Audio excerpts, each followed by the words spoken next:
to a new episode of the Jazz Zodiac podcast, the greatest podcast you've never heard of.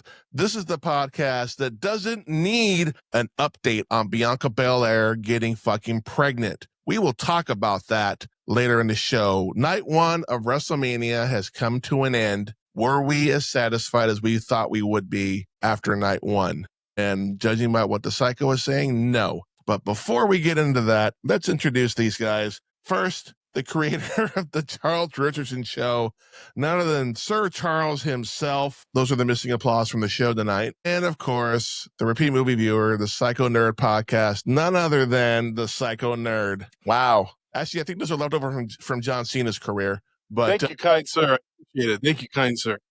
Now we open the show. We're just jumping right in. There's no fluff. We're jumping right into the show. We open the show with John Cena. He's the host. Yeah, he wasn't out there too long. He addressed a couple of things. I did not write them down. Didn't fucking care. I actually missed it.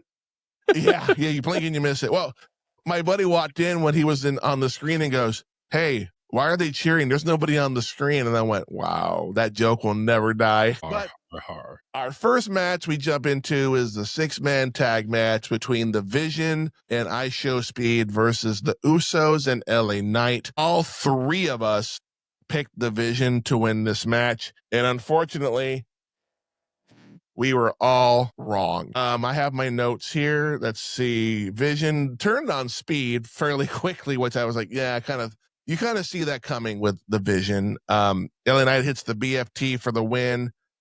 And then Speed decides to do I guess it was an elbow or a splash off of the top of the turnbuckle on the Logan Paul. It was the same spot that Logan Paul did last year, I believe. You're missing like a whole gap there. I know. I'm not talking about this match a whole lot. I was not invested in this match. Like after the match. After the match is more exciting than the match. Yeah, exactly. My point. Now, again, the Usos and LA Knight won, which, whatever, it is what it is. I'll start with Charles. What did you think of this match? I blinked and I missed it. It was honestly, if the whole Speed smashing Logan Paul through the announce table from the top of the turnbuckle after the match, this could have went down as the flattest start to a WrestleMania ever. Yeah. It was still pretty flat, though. Psycho, what did you think? I actually missed this match. I was busy pooping. No, actually, I missed I didn't have an exact time on when the show was officially going to start. Accidents happen. So by the time I clicked on, the second match was kicking on, but I had to go get pizza, so I missed that match too. So, yeah. So you were doing what WWE was doing during the first match, and you were just shitting everywhere. Fair enough. Cool. Yeah, I feel like I'm part of an elusive club, man. You're part of creative. That's all they do is shit on the fucking talent. Where's my check, WWE? goddammit? Yeah, you're not gonna get that. Give me my fucking check, you bitches. Yeah, this match, I didn't think it needed to be on a WrestleMania card. It just to give I Show Speed a fucking shot. LA Knight teaming with the Usos makes no fucking sense to me. It needs to go the fuck away. LA Knight needs to go for a title run again. That's all there is to it. Him and I was on my buddy Matt Connerton this morning. We had talked WrestleMania for about an hour. Yeah, I had brought on like some of the travesties that were out there. Number one, where was Bianca Belair, and obviously we found why. Yeah, but also it's like LA Knight and not having a singles match, and Carmelo Hayes not having a singles match. It's just a travesty. It really is. It really is just a shame that these two guys who are so over with the crowd cannot get a push. But yeah, you know what? I digress. I will not. Yeah. Our next match was that unsanctioned match between Jacob Fatu and Drew McIntyre. And oh my God, guess what? We all got it right. Wow. Then again, it made sense. Drew McIntyre winning this match with him leaving to go do Highlander. They weren't going to give him a win and write him off. Making sense doesn't really, it doesn't compute in the creative room in WWE. Yeah, that's true. Some of the spots that I remember, I have notes, but I'm just not even going to look at them a whole lot. It's freaking Jacob whipping Drew with a belt, with the referee's belt, of all things. And then you started it. True, it's because Drew's the one that's like, give me your belt now. Like, I don't want to. Give me your belt, and ends up getting whooped for it. And then Jacob doing that moonsault through the table on Drew and gets the pin. You can argue that this was in the running for match of the night because it actually definitely had a lot to tell with the whole thing with Drew and Jacob. I'll start. Psycho, you said you didn't get to see this one, so I will skip you. I saw the first like 15 seconds. I saw that it started like really fast and furious, and I was like, oh, I go get my pizza. So, oh well. Bummer. I'll watch it later. Fair enough. Charles, what did you think of this match? Yeah, I think this was match of the night, to be honest with you. It was fast and high, fast, a lot of spots that were there, a lot outside the ring action. You know, for unsanctioned matches, it's like, you know, it's kind of like been there, done that, kind of gets boring and it's kind of like predictable. I like some of the spots they did. And of course, Slim Jim goes ahead and dunks a couple of tables. We're good. I did like the finish with Fatu going ahead and doing a moonsault with Drew laying down on the table, waiting to get rammed. And it was fun. That was good. Yeah, I agree. This definitely was in the running for match of the night. You could argue that the Seth Gunther match might have been in the running as well, but we can talk about that later. But yeah, we all got this one right. So as of now, we are all on the board. We're all 1-1 right now. And that's how it was with WWE being on ESPN2. Yeah, they're 1-1. The first match was definitely an L, but I think the second match was a W. People who are not wrestling fans are going, what the fuck am I watching? Yeah, that's kind of how I felt. That seems how it, yeah. Moving on to the WWE Women's Tag Team Fatal 4-Way, we had Bayley and Lyra versus Charlotte and Alexa, Nia and Lash, the forces unknown. I don't even care about their name anymore because I think it's stupid. And then the Bellas come out and Nikki is got a fucking boot on and a crutch and a microphone. And I'm like, oh no. And earlier in the day, it was spoiled that they just signed a multi-year deal with Paige or Soraya for you AEW fans out there. She was Paige before Soraya, so yeah. Actually, she was Soraya before Paige, then Soraya again. When her and Becky worked at the promotion a long time ago, she was Soraya. So yeah, it makes sense. But Nikki has a microphone and going, I really tried really hard, guys, to get better, but I couldn't because I'll just look at my tits and then. But I have somebody else that'll take my spot. And then Paige's music hits, and I'm just like, yay, I'm glad she's back. But had they not spoiled it, like not even 6 hours prior, it would have had a much bigger. It was just that one leap. And you're not going to be able to sign every secretive superstar and put him in the ninja suit like you did CM Punk at the 12th hour and then pop him in there. It's just not going to happen. So yes, there is going to be leaks, and it's like, you know, everybody kind of knew what was. Well, I don't think they knew what was coming, like what was planned. Yeah. See when they said I had to call an old friend, and everybody popped because they knew. Yeah, they knew who it was. Yeah. Well, I mean, at the end of the day, it's not impossible to have a surprise entrant show up and not everybody know who the fuck it was. Look at the Hardy Boys a couple of years ago when they showed up at WrestleMania. We didn't fucking know they were coming. We didn't know that. Well, how far away was that? How long ago was that? Doesn't matter how long. 7-8 years ago. Social media was still a big thing at the time. Social media has gotten bigger. It's more in depth. It's definitely what wasn't what it was 8 years ago. Yep, true. Yep.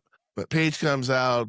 The pop was nowhere near what it should have been. It should have been kept under wraps, but it is what it is. It was still a good pop, though. Yeah, it was a decent pop. It could have, had they not said anything, it'd have been a bigger pop. Maybe. That being said, myself and Charles picked Nia and Lash to retain. Psycho picked Bayley and Lyra to become new. And unfortunately, nobody wins. We were all losers. Here's my take on this real quick here. Sure, go ahead. If this was the creative plan, they were really going to give it to the fucking Bellas. Yeah, that's what I'm getting from this. Yep. That was pathetic. At the end of the day, and not so much Brie. My hate for the Bellas is aimed mostly at Nikki, not Brie. Brie doesn't really. Fair. Brie is not very vocal about all the things that Nikki says. She just kind of agrees and nods, and she's just there. Nikki needs to go the fuck away. Seriously, I am so tired of seeing her on WWE television. I'm sort of tired of seeing her on anything. She needs to go the fuck away. And them getting a title run. It's not just that. They're Hall of Famers. They're not full timers. They do not need the fucking belt. They're already in the Hall of Fame. What more do you need? Apparently a belt. So, I mean, the match was actually a pretty good match. It was. I'll give it, but the ending is what pissed me off the most. And we were all we seem to all be in agreement here that we would have preferred that Nia and Lash should either retain, or I would have been okay if Bailey and Lyra won. Okay, fine. Give them, after what happened to Bailey last year, she deserved to win the titles this year. You know, because Becky came back around this time last year anyway, so it made sense. I would have been okay if Barbie and Short Stack won it. Short Stack. Wow. I've never heard her called that before. But yeah, like I said, She shorter than my wife. So yeah, Short Stack. This is a good match, just the outcome. But as I thought about it, I'm like, you know what? I'm okay only because Nikki Bella didn't get the belt. It's Brie and it's Paige. So it hurts not as much. I actually wrote in my notes that I know this makes me, this is literally what I wrote. I know this makes me a sadistic bastard, but I'm glad that Nikki did not get a WrestleMania moment. Fuck her. Well, she did, but it wasn't the moment she wanted. No, she didn't. Not the moment she wanted. She didn't win shit. She didn't win a goddamn thing. She came out as Crippletron with a brace. I mean, technically, Brie didn't even get a real WrestleMania moment. It was all Paige. It was all Paige. It was all Paige, 100%. And when she hit the what the fuck is her finisher called? The Paige Turner. The Paige Turner. When she hit that, I'm like, oh, it's over. It's fucking over. And yeah, I mean, again, I'm okay with it only because Nikki didn't get it. And somebody I was watching, Nikki, or she can give it to Nikki. I'm like, no, we ain't playing that fucking game. We are not playing that game. The new tag team titles are Brie and Paige. Yep. Thank you very much. On one side, I will say I did dig both Alexa and Charlotte's ring entrance gear. I thought that was kind of nice. The whole butterfly, where one of them was colorful, the other one wasn't. And I got to give it to Nia and Lash for their costume, a little throwback to Demolition, especially since they got in the Hall of Fame. I thought that was a nice touch. See, that wasn't my first thought when I saw Nia and Lash. They looked like the bad guys from fucking the Beastmaster. Yeah, because their masks were black. That's nice. That's fair. Alexa Bliss's her butterfly was the Bray Wyatt butterfly upside down. Yeah, that's what I mean. Yeah, I caught that. Cool. I caught that quick. I'm like, dude, that's cool. That is really, really cool. Moving on, the match of the night, the Women's Intercontinental Championship match, AJ Lee versus Becky Lynch. Now, I have to say that, let's see here. What did y'all put? Oh, that's right. Psycho and Charles hit. They said AJ Lee. I have to enjoy that as much as I can. I picked Becky Lynch. Oh, shit. When I saw Jessica Carr was the ref, I went, oh, fuck. I put that in my fucking notes. I put Jessica Carr as the ref. Hashtag crap. Like, no, she's about to lose this match because this bitch doesn't know how to ref properly. Wasn't a bad match. Oh my God. All the little girls that came out dressed up as AJ Lee. I thought that was kind of cool. Although when that happened, I thought it was cool, but anytime anybody gets a big entrance to WrestleMania, 9 times out of 10, they're fucking losing. So I'm like, yeah, she's not winning. But I thought it was funny how, yeah, they did. And I thought it was kind of funny how a couple of girls weren't as enthusiastic as they could have been. And there was one who kept looking over like, am I doing this right? Am I doing it right? It's like, oh, she's probably nervous. Poor thing. Yeah, probably. Oh, there was 50,000 people there. I can totally get it. It'd be nerve-wracking for anybody to do that. So give them credit for at least trying. The tension between Becky and Jessica finally blew over to where Jessica pushed back finally. And I'm like, hey, fire that bitch for putting her hands on her. How dare she? No, I say promote her. Oh, fuck that. Fire that. Fire. And put her in the running for the Intercontinental title. Becky ends up in a spot. Becky pushes the ref in front of her, takes the ref out for a minute. Becky puts her in the manhandle slam, pins AJ Lee 1, 2, 3, becomes the first three-time Women's Intercontinental Champion. Wow. So that means she lost it 3 times. See, we don't do math here. We don't do math here on this show. We just stick to the facts. She won 3 times. I think I'll wet my pants. Psycho, what did you think of this match? Asshole. You know what? Okay, first off, fuck you. Second, yes, I agree. I enjoyed the tension between Becky and Carr. I thought that was nice. They got in each other's face. AJ almost beating Becky with her own move. I thought that was a nice touch. Yeah. That was interesting. But as far as I'm concerned, this started a 4-match streak of bullshit finishes, in my opinion, involving some form of interference. And quite frankly, that tainted my overall experience of the entire show. Great match, just a shit ending, in my opinion. Yeah, same. Oh, hold on a second. If you're really the greatest of all time and you claim to fame as that, Why do you need an exposed turnbuckle? That's fucking silly. Go make one. Go ahead. You fucking mic. Sell you his popcorn. God damn. He's got the door open too. Yeah, I noticed. They come in here begging for popcorn. It doesn't belong to him. Yeah. Tell him to kiss your ass and mute your mic. Yeah. You claim to go ahead and be the greatest of all time. You don't need an exposed turnbuckle. Why don't you beat a woman? But you can't do that. You have to have some type of edge. AJ never had that edge, and she beat you 3 times fair and square. Yeah, and she made you tap out. So, you know what? Enjoy your little taste of gold. Make sure you go ahead and wear it naked, kind of like AJ did, just to make you feel good. Oh, that was Paige that did that, actually, not Whatever. AJ. It could have been Paige too. Whatever. No, it's, Yeah, and her dude came all over it too. yeah, probably. She probably got, she probably, can't get off anymore. So it's like, it's that belt to go ahead and make her feel good. I'm talking about Becky here. So you go right ahead, and then you have that nasty freaking smelly cunt. You go right ahead.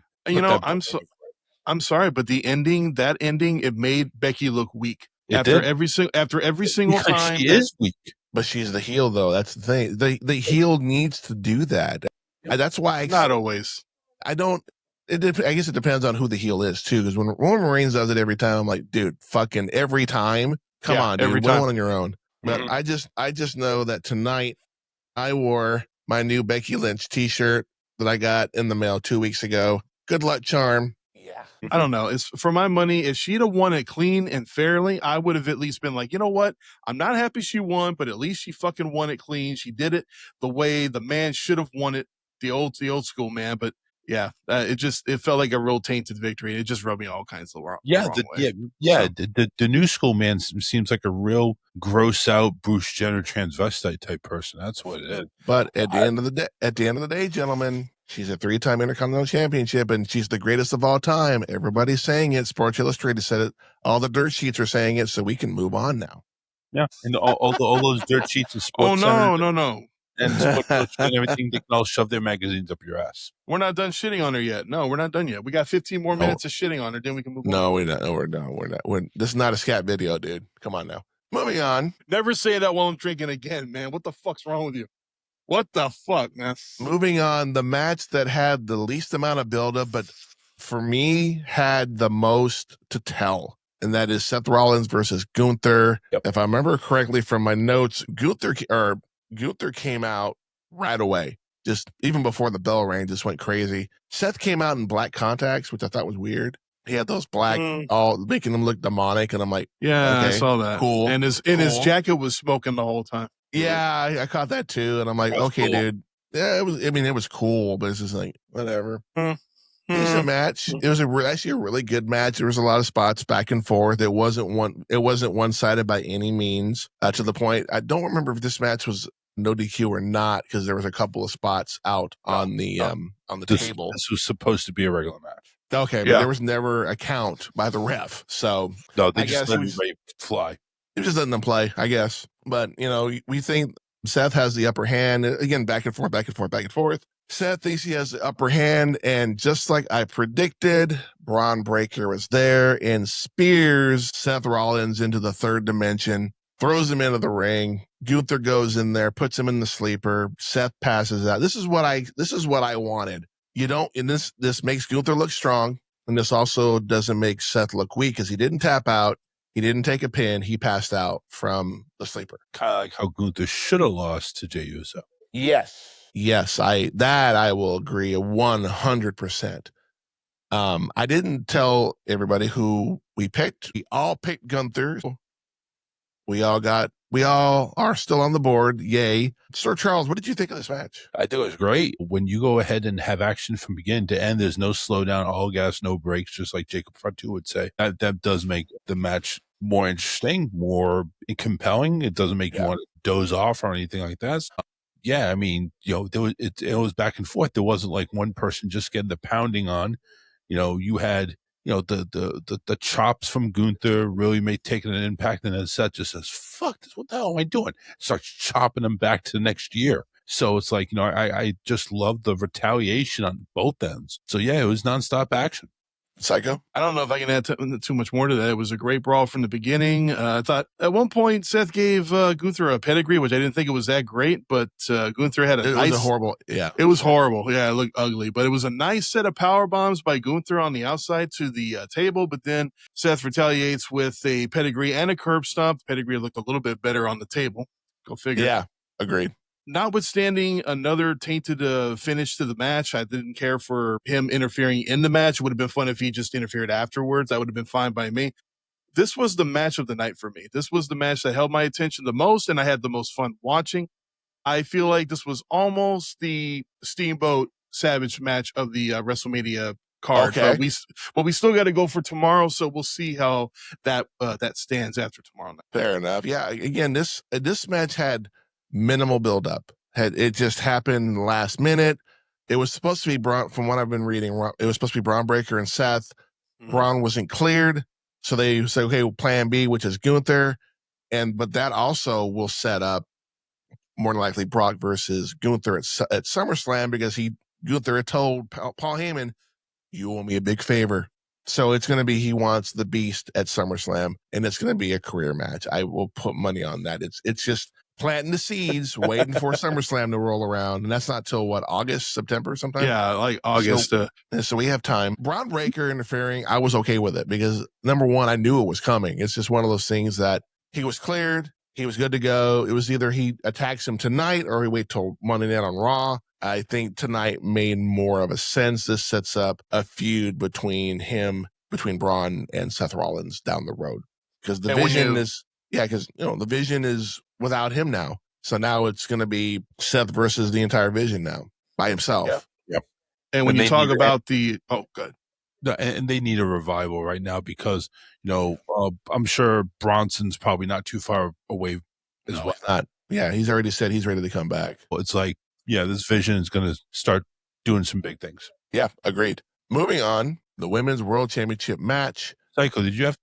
Oh, I'm sorry. Yeah, did you have something you wanted to add? No, I was going to say, when you talk about the match had very little buildup, just a couple of weeks, I thought they did a good job with it, where Gunther addressed the fact that he didn't like how Seth was always being addressed as being the top guy in the company, as being the best, and he took a huge offense to that. I'm like, it's simple yet powerful. It works. Yep. And it was just enough to get me interested. I agree 100%. But that's what you want. Sometimes you don't need a big elaborate story. Sometimes it's just something simple. Like, I don't like you. I think you're overrated. Let's fucking fight. Let's go. It's that simple. Again, moving on. Women's World Championship match, Liv Morgan versus Stephanie Baker. I'm going to argue this match was cut short. It should have been longer. And I will discuss my theory on that later. But this match was cut kind of short. It felt kind of rushed. Liv came out to her new song, which is horrible, by the way. Or a theme song. It's horrible. And the fact that Liv is singing it makes it like, no. This is so. Before we talk about the match, myself and Psycho both said Stephanie. Nope. Charles was the only one who said Liv, and congratulations to him for picking that one out of the. He looks so happy. Look at him. Look how happy he is. He is so fucking enthused right now, man. He can hardly contain it. I'm tired, man. I'm tired. I'm sorry. This match was boring. This match was boring. I mean, if this is what Liv gets for her troubles, it is what it is. Psycho, what did you think of this match? Exactly what you said. I got taken out of it. I had a lot of trouble keeping my concentration during the match. And as soon as the Judgment Day came out and started interfering, I checked out. I was like, you know what? I'm done. I'm fucking done, because I already know what's going to happen.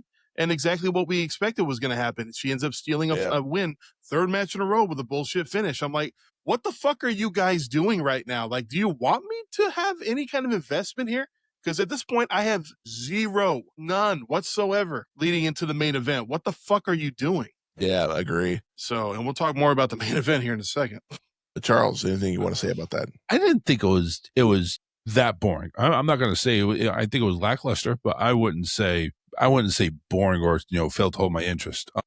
I think the Judgment Day interfering, I think, kind of stepped it up a little bit.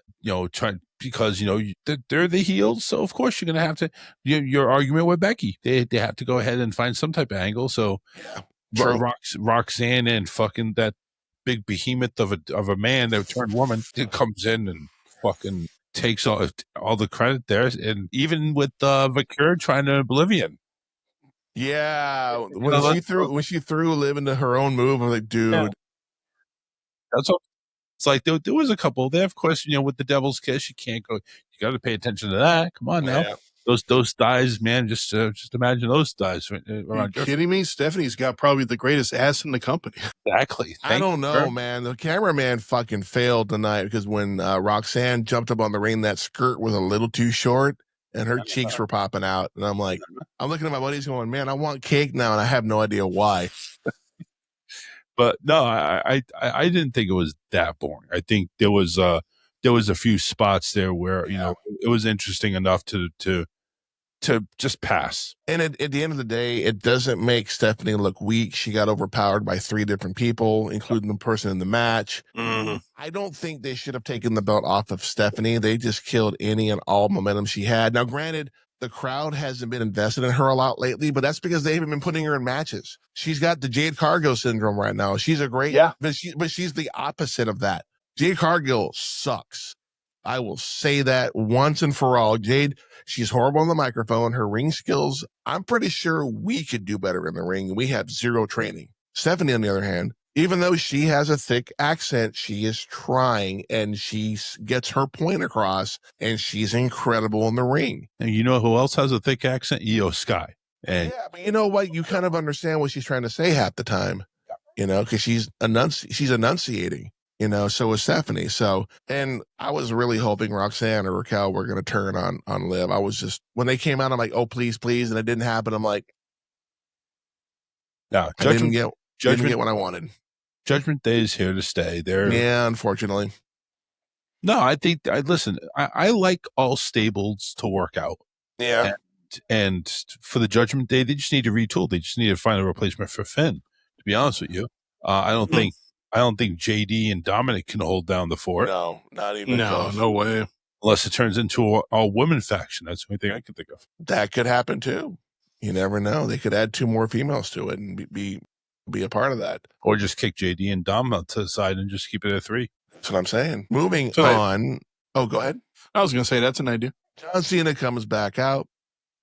Lets us know that he's going to announce the attendance, 50,816. Now, Charles, you brought up the attendance for night 1 last year. And what was that again? Correct. Same spot, same WrestleMania last year. Night 1, 58,538. Almost over 8,000 people difference. Yep. I'm pretty sure that stadium can hold a lot more than that, because that stadium is about the same size as AT&T Stadium is. And if memory serves me, AT&T Stadium held 101,000 at that show. So Allegiance, let me correct you. Allegiant Stadium for a full capacity, 71,000.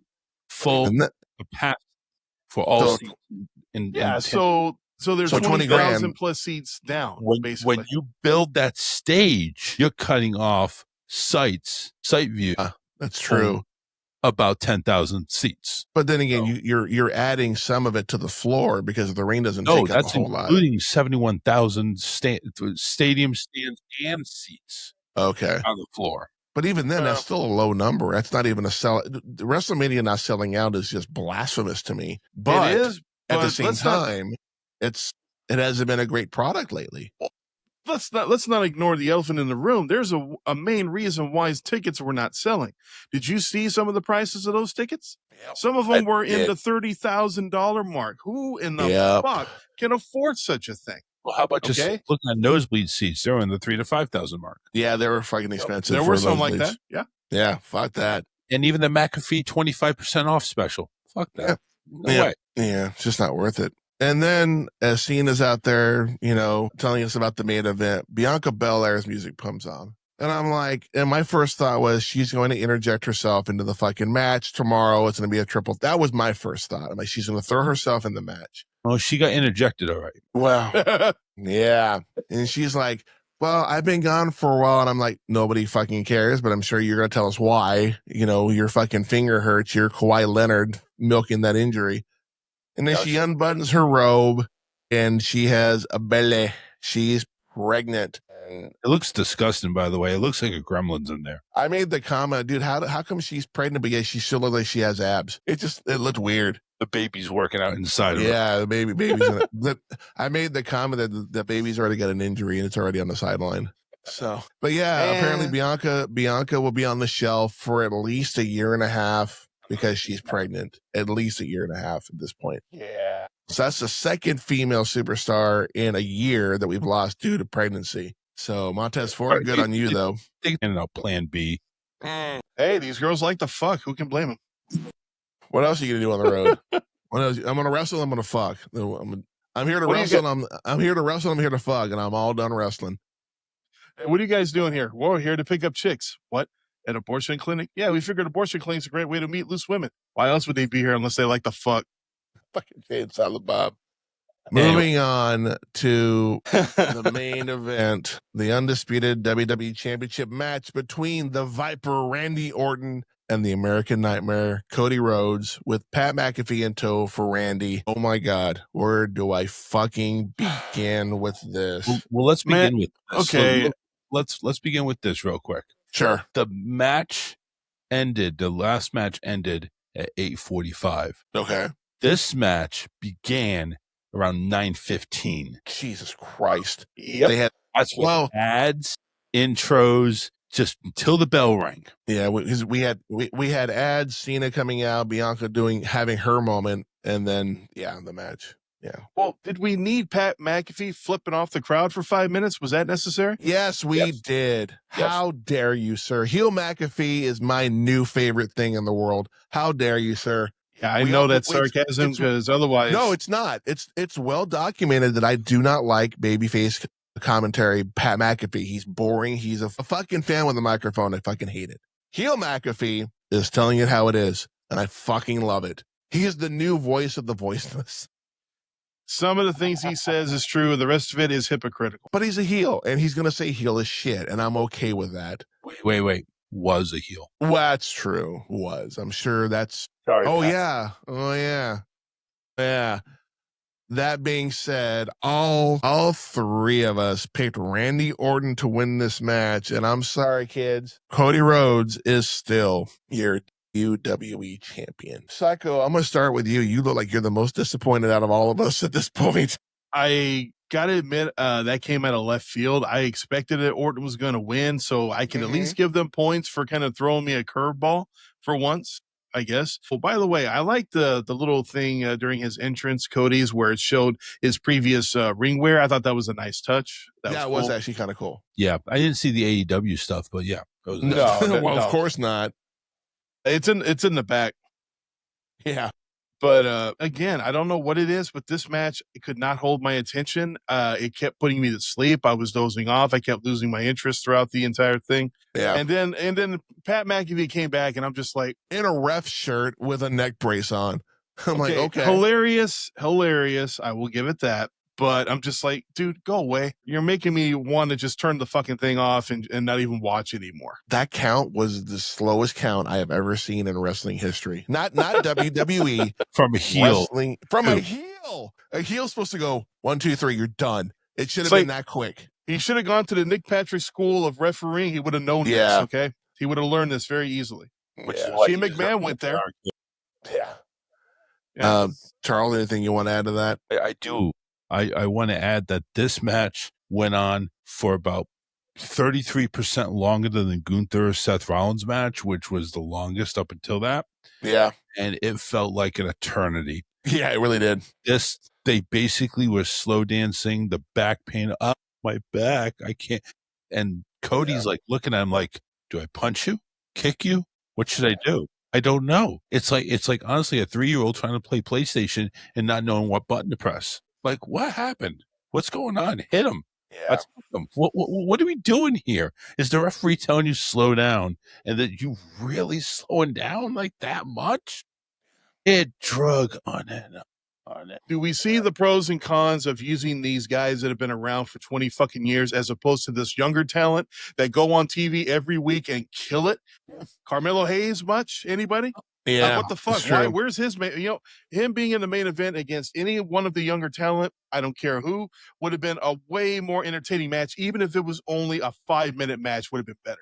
Yeah, that's how sad this match was. All I gotta say is you could have heard a pin drop in that stadium that was half empty. It was really lackluster for a main event, and that's been the sad truth to a lot of PLEs. And the fact that Cody won doesn't make it any better. And the main event of anything is supposed to be the most exciting, the most things you're looking forward to, and it's the most hyped. And it's almost never lives up to the hype. Nope. At this point, Gunther and Seth should have been the main event because it's the one that had the most impact. And I'm sorry, Cody winning doesn't do me any favors. And this actually the crowd. This actually is making me think otherwise about the Roman Reigns CM Punk match at this point now too, because it's like, oh fuck, is CM Punk about to drop this title to fucking Roman Reigns? Well, not only that, but what the hell? How does Orton actually giving Pat the RKO? How does that make any sense based on everything that's been going on for the past few weeks? That's heel. It's a heel thing. You're a heel. You're gonna do heelish shit. I thought that was a piss poor way to write that shit in at the last second because that cost him the match. So I don't know. That's just my opinion. Just for a count, there were 5 RKOs in this match. Cody RKO'd Randy, then Randy RKO'd him, then Randy RKO'd little Nature Boy. And then Cody cut her into an RKO, and then he gave one to Pat McAfee. Yeah, so somebody that's back is hurting, man. He did a lot of RKO. Yeah, he really did. But Cody gets the win. However, match is over. Whatever. Cody coming up. Fucking Cody, or not Cody. Randy hits another RKO on Cody, hits him with the belt, and then the Legend Killer revealed his ugly face and punted per Pat McAfee. I'm like, dude, I don't think Pat McAfee ever punted anybody like that before. And just punted Cody into the 3rd row. It was fucking beautiful to watch. My rating of this show went up just because of that alone. So I was like, this is worth it right here. Yeah. Well, I would have preferred, like I said, I would have preferred if Randy had won the match. But again, and with Jelly Roll being out there and everything, which we didn't touch on that, this is setting up Backlash. It's going to be probably Jelly Roll and Cody versus fucking Pat McAfee and Randy Orton. More than likely. This is what we're going to likely. Pat McAfee can't be in wrestling anymore per what he said. Yeah. Agreed. Oh, we don't know. So night 1 is in the books. I already have my rating up on here. I will start with the Psycho. Letter grade. You don't have to give me a breakdown. Just give me a letter grade. It barely gets a C-. Barely. I'm sorry. Barely. Oh my. Boring, lackluster, too much interference on so many matches. I was not invested in half the show. Only one match actually was interesting to me. One. That's pretty bad. I'm going to go a little bit higher. I'm going to go a C+. Again, like I said, I think differently. The last match, the one that was most hyped up, supposed to be the most entertaining, was a total big flop. And of course, the outcome, very disappointing. There was another, the Usos and Division, I think, also just fell flat. But I think the mid card turned out okay. Yeah, and I agree. I also gave it a C+. There's a couple matches on here that didn't need to be on the card. They could have not had. You could have put the Tiffany Stratton Julia match in place of one of these matches, and it would have made more sense. Which match would I have picked? Oh, there we go. The women's title match. Fuck Liv Morgan. Put that match on Raw where it belongs. Oh. I'm sorry. I was not invested in that match. And the fact that Liv looked all psycho the last week or two, she was partying a little hard at Coachella, even though they're denying it. Fuck that. I'm sorry. Now, granted, it could have been worse. Let's be 100% real right now. For the buildup that we got, it didn't live up to expectations, but it wasn't a total shitstorm. And anybody who's out there watching, if you want to see a total shitstorm of any WrestleMania, WrestleMania 9 is the place to go. Number 9.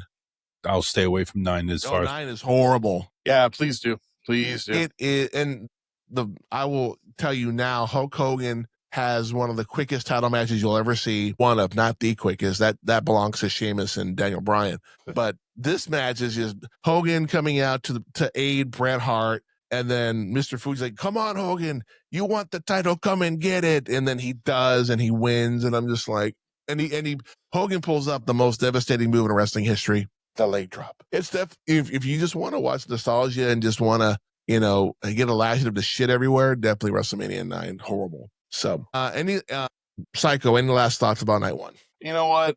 Like it would have gotten a slightly better grade potentially if I'd actually seen the first two matches. Fair enough. If I'd seen the unsanctioned match, based on what you guys said, I probably would have given it more like a C plus. It would have maybe jumped it up just a little bit, but that's just on me for not having the correct time. So shame Fair on me. enough. I'll know better tomorrow, but That's actually on me because you asked me what time. I said I think it starts at 6, and that's when I googled it said 6. So AI told me 6, so I'm blaming AI. Skynet's at fault. fucking Skynet, fucking 6 bastards. Eastern. It's always Eastern. Well, it said Central when I googled it because it looked up my name, my area. Lies. Yeah, I Lies. swear to God, I wouldn't lie about that. Lies, all lies. Or my iPhone lied to me. That's why I don't trust AI just yet. Fair enough.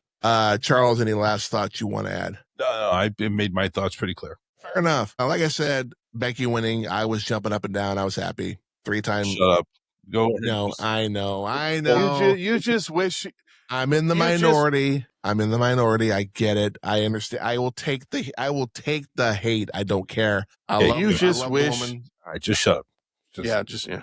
Tell them you just shut wish, up on my show. How dare you, sir? You just wish you would jump up and down on your face. That's all that is. I don't want to listen. Wow. I don't want to hear you talk about that red-haired bitch. Not wrong, but all right. Well, that will wrap up our reactions to night 1. For you people, it'll be a moment of seconds, but for us, it'll be 24 hours. We will be reviewing night 2. So stick around for that. We'll be back momentarily. 2,000 years later. All right, everybody, welcome back to the show. For you guys, it was that quick, but for us, it was 24 hours of a much better show. Night 1. It wasn't perfect by any means, but it was a decent show for what it was. Of course, back we have the Psycho Nerd and, of course, Sir Charles. You saw them earlier in the episode. We're just going to jump right into the first match. Brock versus Obafemi. This was actually a match. I thought it would be a squash match. It'd be a quick little boom, boom, boom. I beat Kofi in less than 5 minutes type of match, but it was a legit match. Still under 5 minutes, though. Well, yeah, but it was there was some shit actually went down, and Brock did. Well, we'll talk about that. Psycho, what did you think of this match? One of the better matches on the card. I mean, it was a nice show, strength by Oba from the get-go, but then his impatience kind of got the best of him. Brock got the advantage afterwards. We got to see Suplex City. We got 3 German suplexes on Oba, but quite frankly, that didn't really help Brock's cause at all because Oba still managed to win with that fucking power bomb. And I agree, it was less than 5 minutes, but you know what?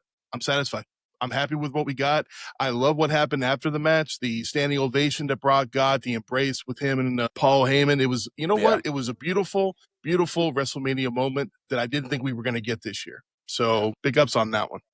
Charles, what about you? Anything you want to add to that? Yeah, actually a lot. So I'm actually very happy with the match, even though it was 4 minutes, 46 seconds from bell to bell. It was action all the way. There wasn't really anything stopping it. It felt like almost like a Goldberg match, really.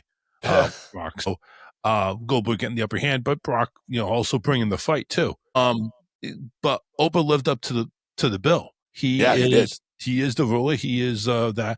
I was kind of thinking that Brock would get the upper hand because he got. I was just going back to Omos, so that's the thing. But this is the real deal. This is somebody who, by the way, he mentioned in the post show he wants a piece of the OTC. Just want to let you know. He did mention the OTC in the post show. So it could be Oba and Roman, possibly SummerSlam. Yeah, I'm okay. I'm okay with see. that too. Yeah, but I like the match. The match is exciting. It was fast. It was furious, and that's the way I like those matches with Brock Lesnar to be. And Oba stepped up. He knows that he can go ahead, and I think we all know he can go ahead and go pound for pound with Brock, and that just makes him a fierce and fearless competitor. Yeah, agreed. He did take an F5 though. He did take an F5. He took an F5, shrugged it off, and just went to town. That was even better. The retirement angle. Yeah, I don't know if that's legit, and here's why. Gunther has a favor. I thought about that.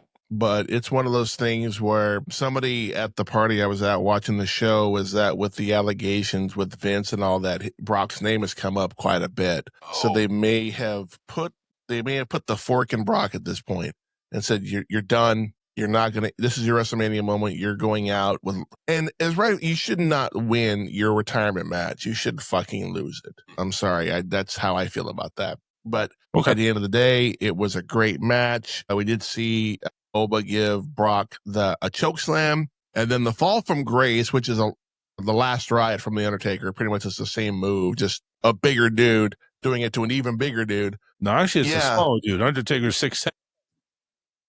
No, you know what I mean. I'm talking about beef. I'm talking about beef. And fucking Oba and fucking Brock are just beefy dudes. Yeah. Okay, I get you. When he was taking off his gloves and his I'm thinking, okay, we're gonna get what freaking AJ Styles did. We're gonna get the tease. It's not gonna happen. But he went full on, and I was like, is he laughing? Like, no, he's crying. Like, he was legit sad, which tells you he doesn't want to retire. He wants to keep going. He wants to keep doing what he does. And I'm like, you know what? I can get behind that. But at the same time, maybe it's time to walk away. And again, with all the allegations going out there, maybe this is WWE and TKO taking the safe road. But, you know what? Maybe you need to walk away for a while. It's been a while. I didn't think his name came up anymore. I know Vince's name has come up, but yeah, I didn't think he had anything really more to do with it. I mean, I thought he was pretty safe. That's why he came back. Yeah, that's what I thought too. But from what I'm hearing, his name has been popping up a lot lately too. So that's not good. You know, it is what it is. But Brock, you know, or I'm sorry, Oba goes out and just destroys the beast, slays the beast, and now he's looking forward to the OTC, and I'm okay with that. If he ends up taking the title from Roman Reigns, I'm okay with it. Spoiler alert if you haven't watched the show yet. But we all picked Oba Femi to win this match, so yay, we're all on the board right away. Definitely better than the outing we had yesterday. We were just all over the fucking place. Yeah. All right, moving on to the Intercontinental Championship ladder match. Rey Mysterio, Rusev, JD McDonough, Dragon Lee, Javon Evans, and Penta. I do want to talk about this, who we picked, because myself and Charles, both of us picked Javon to win, and yeah, we were wrong. The only one of us that picked Penta was the Psycho, so chicken's done. Arguably the match of the night. Arguably. This was a great match. And it seems like whenever WWE does a ladder match, it doesn't have to be the Intercontinental belt, but whenever they do a ladder match at WrestleMania, it fucking delivers every time. I don't think I've ever seen a dull one. I'll start with you, Charles. What did you think of this match? It was phenomenal. I mean, if AJ Styles was in it, it definitely would have been phenomenal, but yeah, it was just great. These ladder matches never fail to, especially in Mania. These ladder matches never fail to get over, and it did. From almost breaking Rusev's neck at one time. Got Mexican destroyers off the ladders, on ladders, just regular ones all over the place. It came down really to Penta and Javon, and Penta hit him, and he pretty much cakewalked to the top of the ladder and like, shit, what? But you know what? But Javon, man, he did his thing. Looked good. He looked very good. An OG cutter to Rusev off the from the ring post to the ladder in the middle of the ring, with Rusev being like halfway up the ladder. That's just amazing skill and quality. This kid needs to have a belt on him. I agree 100%.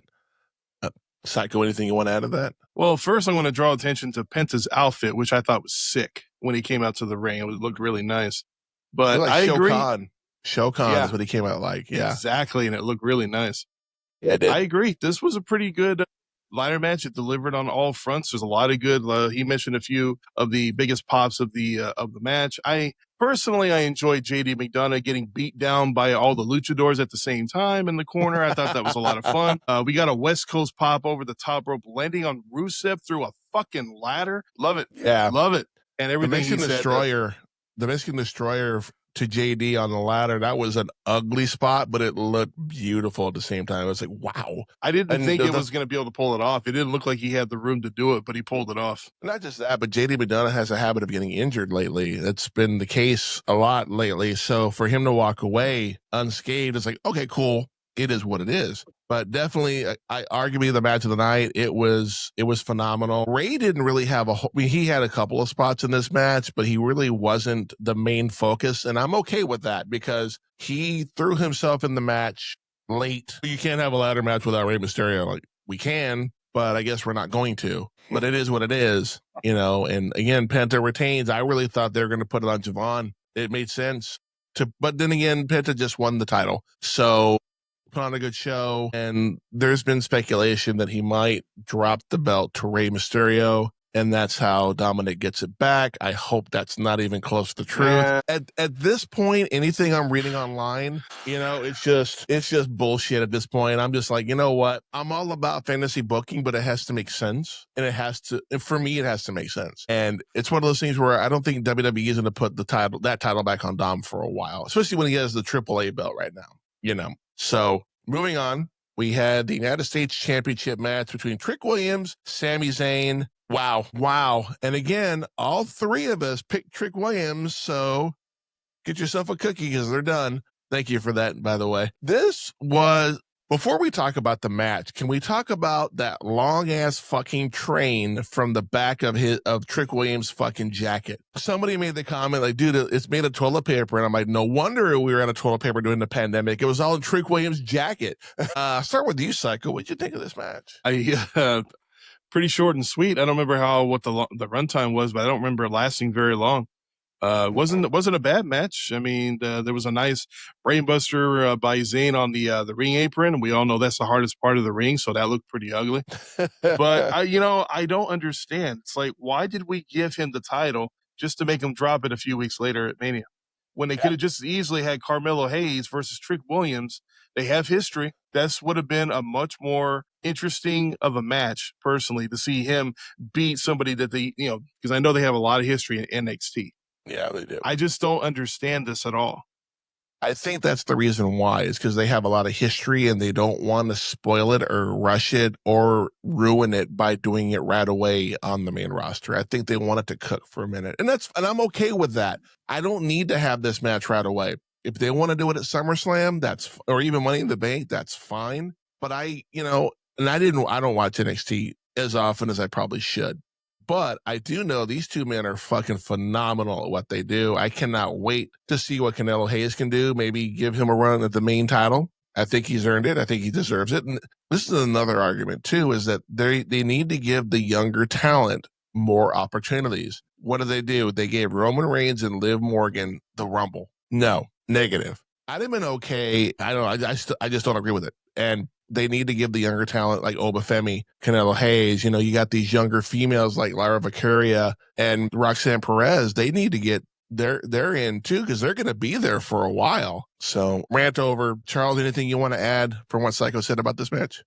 Yeah, so it was a quick match, 7 minutes, 7 seconds. I'm good with the interference with Lil Yachty. I'm definitely okay with the crowd booing the hell out of Sami Zayn because, again, nobody wanted to see him there. Nobody cared. And Trick Williams obviously was the lesser of the evils, if you really want to go there. Yeah. I think he's going to make a great representation of for the champion. And if he holds up to his word, Carmelo should have a shot to get it back. Yeah. Agreed. And if Trick Williams does not get a sponsorship from Wingstop, because WWE has a sponsorship with Wingstop, if they don't have him in a commercial asking for some lemon pepper steppers, they have failed miserably. I'm sorry. I'm waiting for that commercial because I don't like lemon pepper. But now I may have to try it again because I'm on board.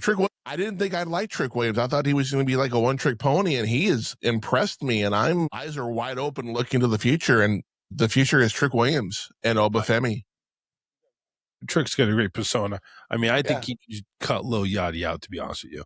But I think Trick can stand on his own 2 feet. He doesn't need a wingman. I do think that was just because of WrestleMania. I don't think he'll be around. Yeah, I mean, if that's the case, fine. At the end of the day, you don't need have a rapper with you every show that you do. It doesn't work. Just like we don't see Jelly Roll on every episode of Raw or SmackDown. He's there when he's needed, and that's fine. Whatever. Moving on. The match I was looking forward to the most, Dirty Dominic Mysterio versus the Demon Finn Balor. Can we talk about the Demon entrance? Holy fuck. Too many streamers. I've been waiting a very long time for the demon to come back, and he came back and he looked just as menacing as I remember. Now, that being said, with the three of us, we all picked Finn to win, and we all got it right. Yeah. Charles, I'll start with you. What did you think of this match? Trying to remember some of it. I mean, Finn, just, the demon is always a character that comes out and is just nothing phases him. Yeah. You can go ahead and, do your three amigos on him. You can go ahead and do the frog splashes on him or whatever. Nothing's happened. You ain't getting by him. Are you kidding me? Dominic was, he played the fear card pretty good at the beginning of the match. Like, I don't know who the hell this guy is. I don't want to step in the ring with him. I thought he was going to play the heel card and just, duck and weave out of the ring like every 5 seconds, but he didn't. He actually grew a pair for some reason and actually went in there and, failed miserably. But that's what we wanted him to do. We wanted him to fail miserably because he's the dick. But yeah, you ain't gonna play games with Finn, with Finn the demon, whoever the fuck you want to call him. 10.5 minutes. His entrance was about the same. Yeah, agreed. Now, I failed to mention this when we started this particular match, but earlier in the day, it was announced that it would be a street fight, so no disqualifications, which I think is why I think Dominic grew up here. He's like, oh, I can use weapons. Oh, wow, let's go. But Psycho. Oh, go ahead. But the demon can also use weapons. Yeah, it's true. See, when you're the heel, you don't think about that. The coup de grace through the table. Beautiful spot. Psycho, anything you want to add to that? I thought this was a very fun match. I enjoyed it. A couple of quick highlights. I found it interesting that a chair shot, a 619, and then a fucking frog splash in unison in a row was not enough to put down the demon. That should have told Dominic pretty much that he was screwed right from the get-go. And quite frankly, there was a lot of chair shots. This became chair mania as far as I'm concerned. Yeah, I did. And you know what? And I don't see this too often anymore. Reminds me of the Attitude Era, so I appreciate the little touch of nostalgia in that. I do appreciate that. But for someone like myself who's taken a chair shot or two, they don't feel very nice. Especially even if they're done right, they don't feel very good. But at the same time, this was a great fucking match. I had no doubt that Finn was going to win this match. You don't bring out the demon just for him to lose, especially against Dominic. So, but again, I hope WWE this time around only brings the demon out when it needs to come out. It doesn't need to come out all the time. That's the reason why Finn stopped doing it. He's like, you're bringing it out way too often. It needs to be a every now and again thing. And so I'm hoping they've learned their lesson and moved on from that. Moving on. They haven't. Yeah. Well, it's, creative. What can you do? Moving on to the women's WWE Championship match, Rhea Ripley versus Jade Cargill. Once again, all three of us picked Rhea to win, and this was a better match than I thought it was going to be. This one actually shocked me. And of course, with Jade being the heel, she had to have the interference and da-da-da-da-da. Again, she's a heel. So I'm like, I just don't like the way Jade was booked. Her title run was fucking disgusting. It was horrible, and they need to do better. Psycho, what did you think of this match? Pretty solid. I thought it was a pretty solid match. One of the better. See, I don't know what happened between last night's quality and tonight, but apparently tonight there were more good matches than bad. There's only one match on the card that pissed me off, and you'll find out about that here in a minute. I'm being very cool about it right now. But you know what? A couple of nice hits during this match. Rhea gave a nice, solid kick to the head, almost like an insecurity to the head of freaking Jade. I thought that was really sick. It sounded ugly. And then even at one point, I don't know if this was a botch or if it was part of it, but there was like an ugly drop where she dropped Jade on her face. And I was like, oh, that looked pretty ugly too. So, but otherwise, I expected the interference, but thankfully EO came out. Thankfully, my gut feeling was wrong for once because I had a real bad feeling EO was going to turn her back on Rhea. I was afraid of it. I was thinking of that. I did too. I was like, oh no, EO's going to turn. Oh no. And then she didn't. And I'm like, I kind of wanted her to. Kind of wanted it to happen. It didn't happen, and Rhea won the match. I'm satisfied with that. At least we have a champion that is known for defending her title on a regular. So that is true, and I'm okay with that. Roman Reigns, you suck. Okay, I'm sorry. It's kind of dusty in here. I'm sorry. Yeah, I know. Hold up, on dust. Yeah, Charles, anything you want to add to that? That was the anti-Jade, you suck in the ring. I will go ahead and give the claps to Jade. I was really critiquing her and the spots and everything like that. Yeah, there wasn't any explosive spots, but she pretty much nailed everything that she was required to do. So I'm going to give her that applause. She pulled off a clean match, a good, solid match. And, she didn't win, but that's okay because she's learning. I was just happy to see that she had no botches, no misstep. If it was a botch or anything like that, it wasn't big. But, Rhea did what she needed to do. And Io and her shared, a lesbian experience in the ring. And that's good. Rhea made Jade look like $1 million. 100%. She carried that match from the very beginning. And that's okay. And again, I was upset that Rhea won the chamber match to get the shot. But the more I thought about it, I'm like, who else on that roster or in that chamber match could have made Jade look well? And it was Rhea. Rhea was the only one I thought could do it, and she did. Applause to her. We do have actual audio of Jade losing the match and then going back to Triple H. We actually have audio, so she wasn't very happy. Yeah. She sounds kind of manly, and I was going to say she sounded very masculine there. What the fuck happened? She sounded like Spicoli, but I don't, that's neither here or there. After this match, we get the part of the night where John Cena comes back out, or I think it was Cena. I didn't see anybody in the ring. I just saw the microphone kind of floating in the air. Comes out to announce the attendance. And for this show, it was 55,255. Charles, what was last year's night 2 attendance again? 60,103. So again, consistently 5,000 people short. Now they gave us the combined total for this year's WrestleMania night 1 and night 2. It was 106,072. What was it last year, Charles? 1,641. God, wow. I have a theory about this. I do too. It's because it was in Vegas, and Vegas is fucking expensive, and people aren't going to want to go to Vegas again. No, ticket prices last year. Expensive. Well, that too. Where the hell it is? That too.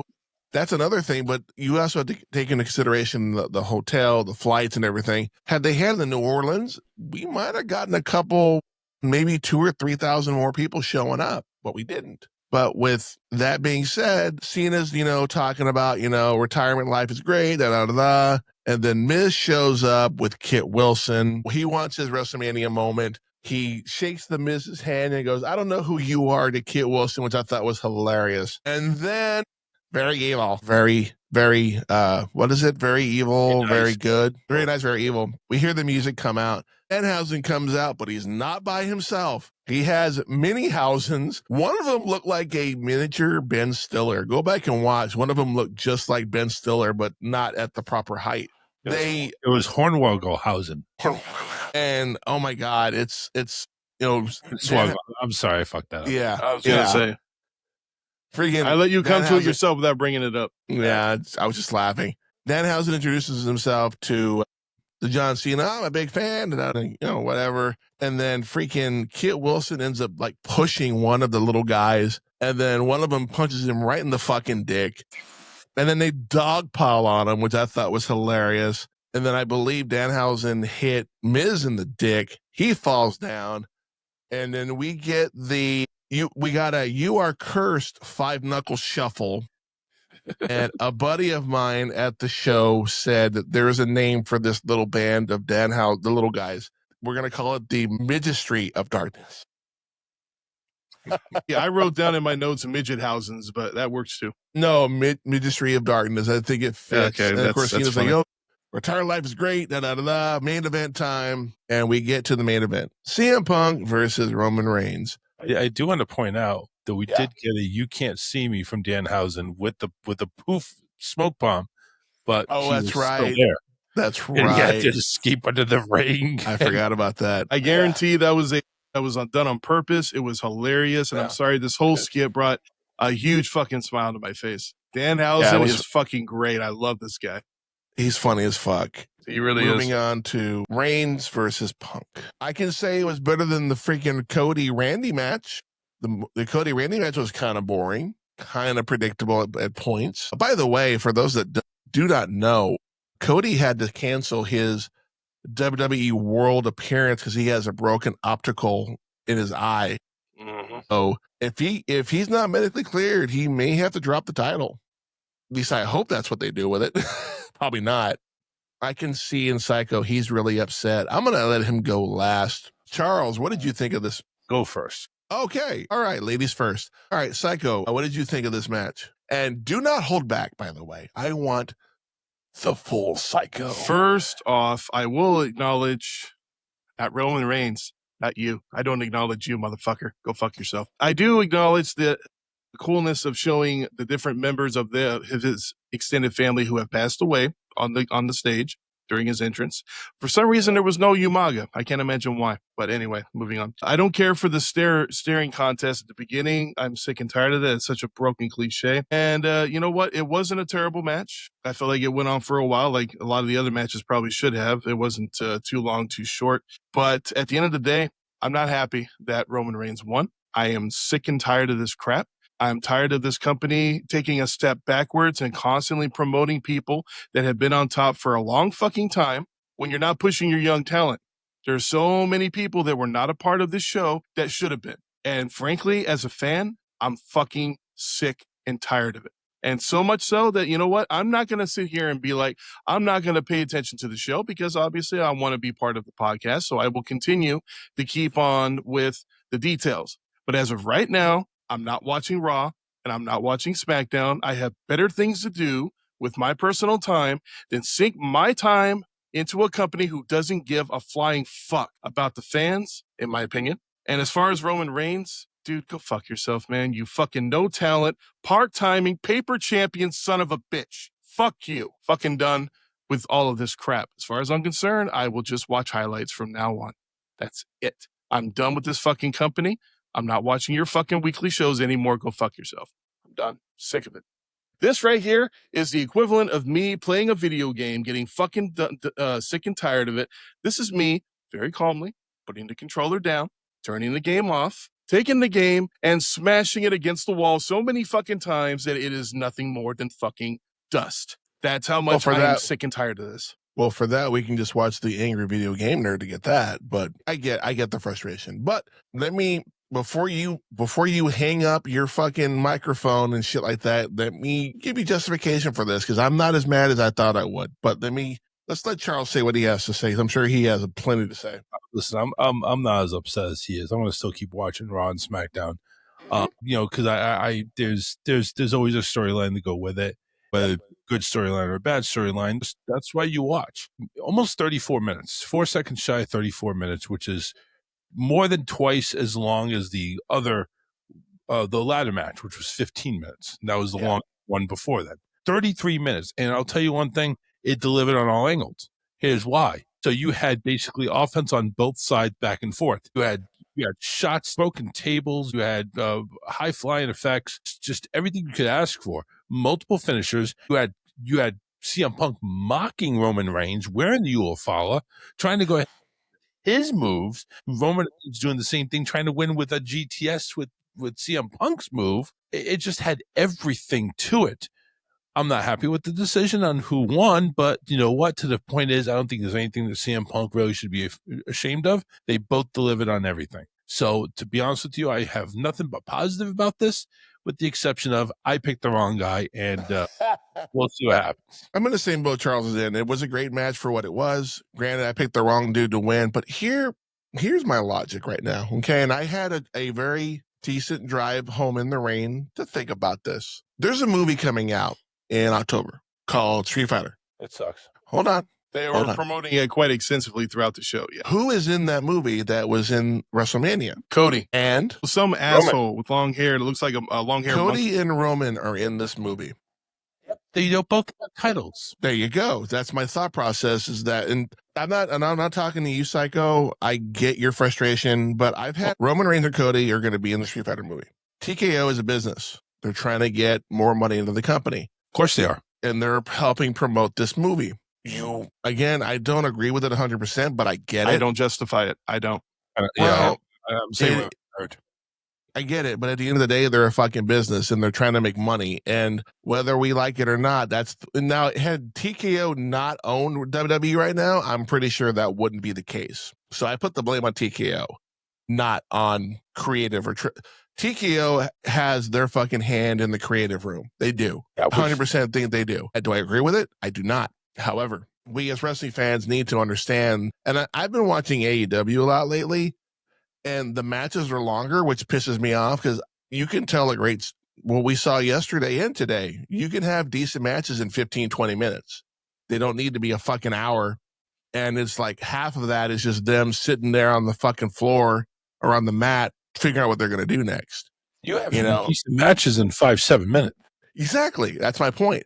And I don't understand the love for AEW. Like, their matches are fucking long. Darby Allin winning, again, I don't agree with that either. That was a squash match against a champion who had just went 45 minutes against Kenny Omega. Why are we talking about the minor leagues here? I thought this is a major league show. Well, here's my point, is that they're a business and they're trying to make money. Right. Do I like it? I do not. Yeah, fuck their business. How about entertain the fans first?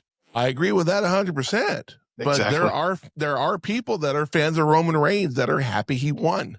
Which is fine. And I will be the first to acknowledge, you know what? If you're a fan of Roman Reigns and you want to cheer him as a fan, that is your right. You have every right to do it. And I will never talk trash about a fan cheering for what they like. This is just me saying, you know what?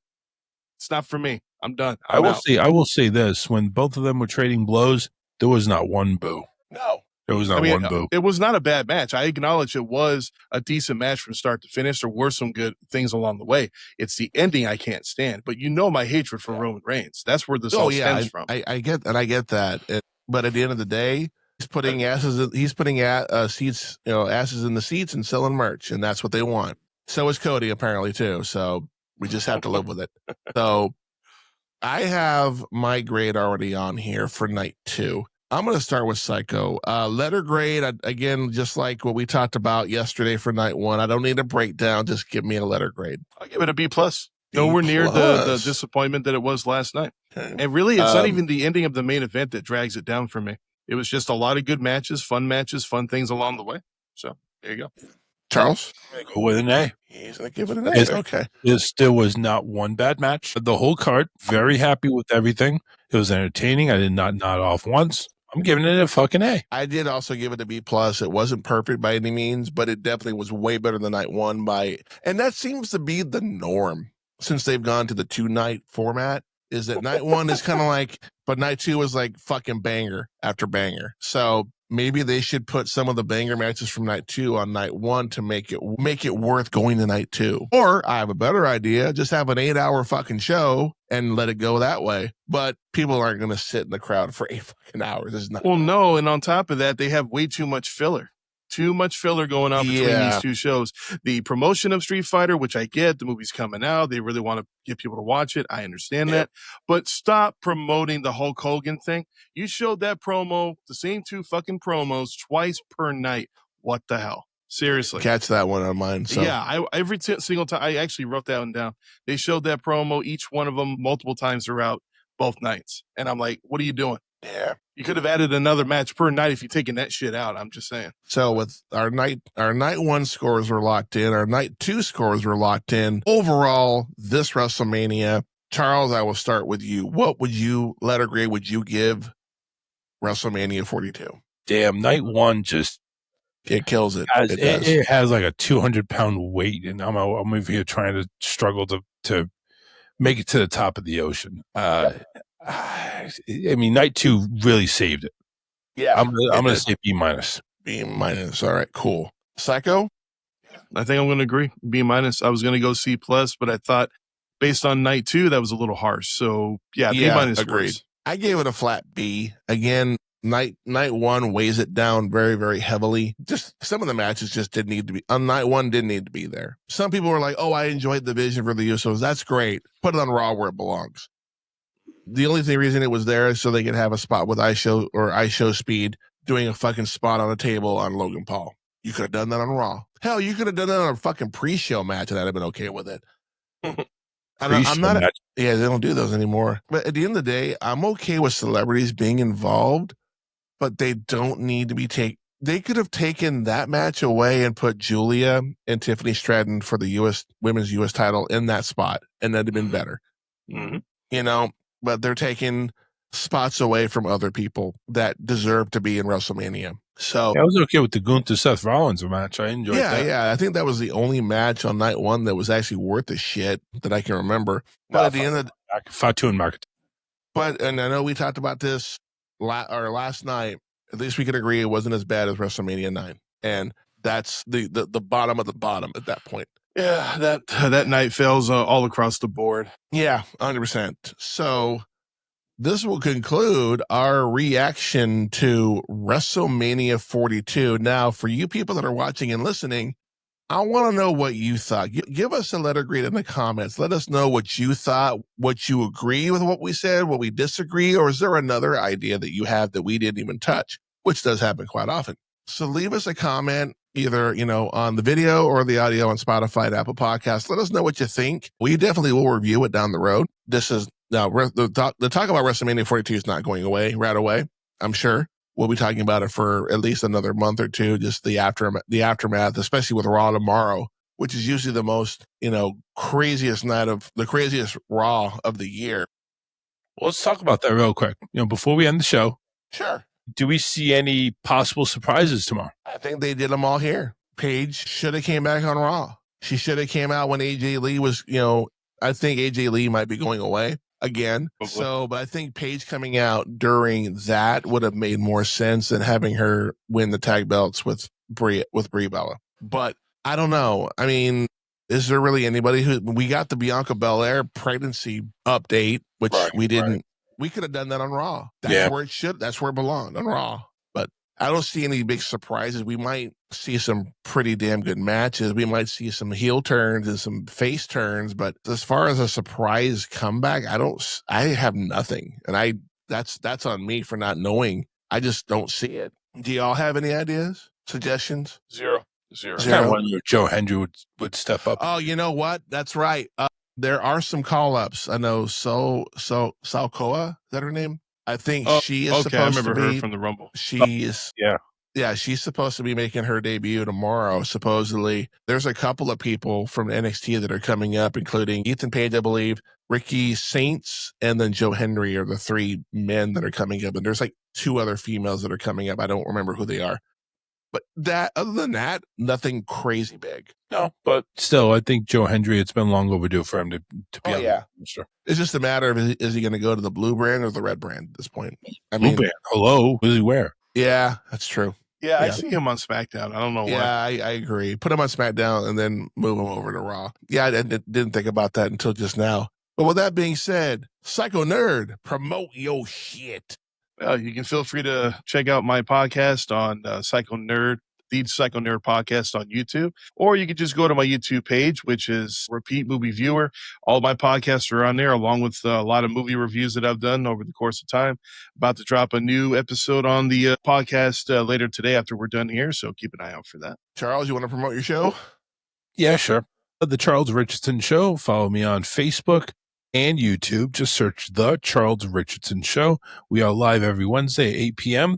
and you can go ahead and listen to my show, listen and view my shows and the archives on the YouTube channel. So feel free to go ahead and subscribe. It is free. If you want to pay, more than happy to go ahead and take your money. And we are sponsored by W Energy Drink, W.GG. Type in Richardson Show for 10% off your online order. Give that a check out. And not just the Zodiac podcast, but we have myself, the Psycho Nerd, and my buddy Lord Scuba Cabra do the Real Movie Critics, real reviews by real fans. This week, when this episode drops, we'll be dropping the review of Big Trouble in Little China. And you can find both the Real Movie Critics and the Zodiac podcast on my YouTube page titled Real Zodiac Productions. Both versions of the video podcasts are on there. If you want to catch them on Spotify and or Apple, they are going to be on their separate things. And again, that is the Real Movie Critics and the Zodiac podcast. Shit will be down in the description below. Go ahead and give that a check out as well. But for the Psycho Nerd and Sir Charles, I am the Zodiac. This has been the Zodiac podcast and our final review of WrestleMania 42. And again, if you agree or disagree, leave us a comment down below. Let us know what you thought. Let us know what you think about what we thought and kind of let us know, give us your thoughts. But until next time, Remember, kids, in the world of Superman, be the Green Lantern. We will see you next time.